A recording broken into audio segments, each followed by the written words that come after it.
ಬೆಂಗಳೂರು ಮಿಡ್ರಿಗೆ ಮತ್ತೊಮ್ಮೆ ಸ್ವಾಗತ. ಕ್ರಿಸ್ಮಸ್ಗೆ ಇನ್ನು ತಿಂಗಳಿದ್ರೂ ಕ್ರಿಸ್ಮಸ್ ಸಂಭ್ರಮ ಈಗಾಗಲೇ ಪ್ರಾರಂಭವಾಗಿದೆ. ಕೇಕ್ನ ಪರಿಮಳ ಎಲ್ಲೆಡೆ ಹಬ್ತಾ ಇದೆ.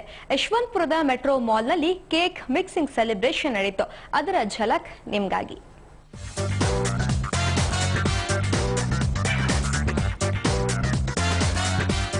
ಈ ಮಕ್ಕಳ ಮುಖದಲ್ಲಿ ಅದೇನೋ ಸಂತಸ, ಸಂಭ್ರಮ. ಕೇಕ್ ಅಂದ್ರೆ ಇಷ್ಟಪಡೋ ಮಕ್ಕಳಿಗೆ ಇದನ್ನ ತಯಾರಿಸೋದನ್ನ ಹೇಳಿಕೊಡ್ತೀವಿ ಅಂದ್ರೆ ಖುಷಿ ಆಗದೆ ಇರುತ್ತೆ. ತಲೆಗೆ ಟೋಪಿ ಏರಿಸಿ ಕೈಗೆ ಗ್ಲೌಸ್ ಹಾಕಿ ತಯಾರಿಗೆ ತೊಡಗಿಯೇ ಬಿಡ್ತಾರೆ. ದಿಯಾ ಫೌಂಡೇಶನ್ನ ಈ ವಿಕಲಚೇತನ ಮಕ್ಕಳನ್ನ ಸೇರಿಸಿ ಕೇಕ್ ತಯಾರಿಸೋ ಸಮಾರಂಭ ಏರ್ಪಡಿಸಿದ್ದು ಯಶವಂತಪುರದ metro mall. With people like these who tell us how to fight for life and how to continue living despite all kinds of challenges.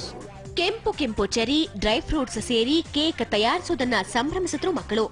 ಇದಕ್ಕೆ ಮಕ್ಕಳ ನಗು, ಕೇಕೆ, ಚಪ್ಪಾಳಿಯೂ ಸೇರಿ ಹೊಸ ಫ್ಲೇವರ್ನ ಪ್ಲಮ್ ಕೇಕ್ ತಯಾರಾಯ್ತು. ನಮ್ಗೆ ಆಸೆ ಆಯ್ತು, ಅದೇ ತುಂಬಾ ಇಷ್ಟ ಆಯ್ತು. ನಾವು ಬಂದು ಎಲ್ಲರೂ ಸೇರಿ ಮಾಡಿದೀವಿ. ಅದಕ್ಕೆ ಏನೆಲ್ಲ ಹಾಕ್ತಿವಿ, ದ್ರಾಕ್ಷಿ ಎಲ್ಲ ಹಾಕ್ತಿವಿ, ಫ್ರೂಟ್ಸ್ ಎಲ್ಲ ಹಾಕಿ ಮಾಡಿದ್ದೀನಿ. ಅದೆಲ್ಲ ನಾವು ಸಂತೋಷ ಪಟ್ಕೊಂಡು ಕೇಕ್ ತಿಂದಿರೋದು. ಪುಟ್ಟ ಪುಟ್ಟ ಕೈಗಳಿಂದ ತಯಾರಾದ ಆ ಕೇಕ್ಗೆ ವಿಶೇಷ ರುಚಿ ಬಂದಿತ್ತು. ತಾವೇ ತಯಾರಿಸಿದ ಆ ಕೇಕ್ ತಿನ್ನುವಾಗ ಮಕ್ಕಳ ಸಂಭ್ರಮ ಕೇಕ್ನಷ್ಟೇ ಸವಿಯಾಗಿತ್ತು. ರಜನಿ ಎಂಜಿ, ಸುವರ್ಣ ನ್ಯೂಸ್ 24/7 ಬೆಂಗಳೂರು.